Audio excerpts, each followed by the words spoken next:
তো বন্ধুরা, এই ইকবাল ভাইকে আপনারা দেখতেই পাচ্ছেন। মুম্বাই থেকে রিলায়েন্স কোম্পানির মালিক মুকেশ আম্বানি নিয়ে গেছে ওনাকে ঠিক করার জন্য। আজ নিয়ে গিয়ে দেখেন অনেক পরিবর্তন হয়েছে ছেলেটার। সবাই তার পাশে থাকেন, দোয়া করবেন সে যেন ভালো হয়ে যায়। আর আসলে মুকেশ আম্বানি রিলায়েন্স কোম্পানির মালিক খুব ভালো, খুব একটা ভালো মানুষ, ভালো মনের মানুষ। তার জন্য নিয়ে গেছে। এরকম অনেকগুলো পেশেন্ট হতে পারে, তাদেরকেও নিয়ে যেতে পারে এই রিলায়েন্স কোম্পানি। তাদের সঙ্গে কন্ট্যাক্ট করবেন, নিয়েও যেতে পারে। খুব ভালো একটা মনের মানুষ। আপনারা সবাই ছেলেটার পাশে থাকবেন, সুস্থ হবে।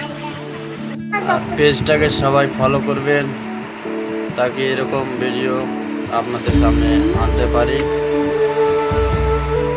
ভালো লাগলে একটা ভালো করে কমেন্ট করে দিবেন।